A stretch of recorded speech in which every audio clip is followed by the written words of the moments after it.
Bienvenue! Devant moi se trouve un Infinix Note 30 VIP et aujourd'hui, je vais vous montrer comment importer les contacts de la carte SIM vers votre téléphone.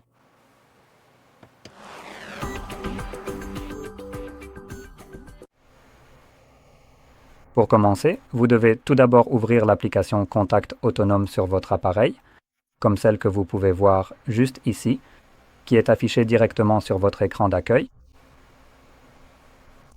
Ensuite, accédez aux paramètres, puis sélectionnez « Importer, exporter des contacts ». À partir de là, sélectionnez la source depuis laquelle vous souhaitez les importer. Dans mon cas, il s'agit de la carte SIM, qui est identifiée par le nom de l'opérateur, à savoir Play ici. Pour revenir rapidement en arrière, vous pouvez facilement les différencier car ils portent l'icône d'une carte SIM. Nous avons également l'icône d'une carte SD, juste ici, celle du téléphone, et évidemment celle du compte Google. Cela vous permet donc de savoir facilement qui est quoi, même si les noms sont un peu bizarres. Quoi qu'il en soit, à partir de là, cliquez sur l'endroit où vous souhaitez enregistrer ces contacts. Je vais donc choisir le téléphone. Maintenant, nous pouvons sélectionner soit le compte Google, soit le téléphone. Je recommande généralement, ou plutôt je recommande presque toujours, de les enregistrer sur le téléphone lui-même et d'éviter Google, et la raison à cela est liée à la confidentialité. Vous importez les informations de quelqu'un d'autre, comme leur nom et numéro de téléphone, ainsi que potentiellement d'autres champs, peut-être des choses comme leur date de naissance, leur lieu de résidence, et d'autres éléments encore. En les important sur le compte Google, vous donnez accès à ces informations, à Google, qui, soyons honnêtes, ne va pas simplement rester les bras croisés avec ces données.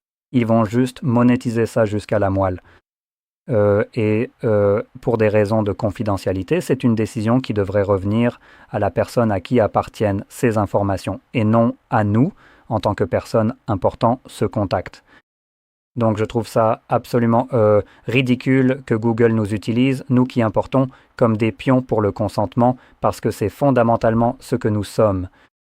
Et pour eux, un tiers spectateur, c'est acceptable pour le consentement. Vous savez quoi?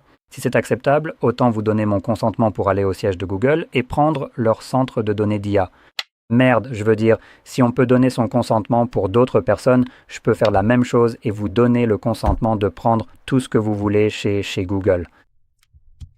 Et c'est fondamentalement la même chose. Donc bref, comme je l'ai dit, je vais sélectionner téléphone ici, et à partir de maintenant, ou ici, nous pouvons maintenant sélectionner chaque contact que nous voulons importer.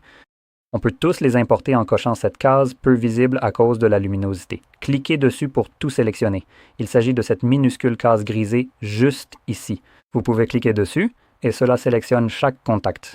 Maintenant, si vous ne voulez pas tous les garder, vous pouvez aussi désélectionner ceux dont vous ne voulez pas. Je vais donc en importer la plupart à l'exception de ceux que j'ai désélectionnés. Et ensuite, cliquez sur OK. Et c'est tout. Le contact a été importé, donc quand nous reviendrons à notre liste, ce contact devrait apparaître quelque part ici. Alors, voyons voir. J'ai importé l'un d'entre eux comme Stan Conta ou le numéro complet. Et voilà. Je crois que c'est celui-là. Oui, on dirait bien que c'est lui. Et juste pour montrer rapidement, voici ce à quoi Google aurait accès, c'est-à-dire des éléments comme la photo du contact. Ceci nous montre où il est enregistré, c'est-à-dire sur le téléphone. Voici le nom du contact, le numéro dont nous pouvons en ajouter plusieurs, car il y a un autre champ juste ici qui est un peu grisé. Encore une fois, vous pouvez le voir. Nous avons aussi les adresses e-mail, les notes, les groupes, et on dirait que c'est à peu près tout. Mais en général, vous pouvez en ajouter bien plus. Bref, voilà donc comment vous importez vos contacts ici. Et si vous avez trouvé cette vidéo utile, n'oubliez pas de cliquer sur « J'aime », de vous abonner et merci de l'avoir regardé.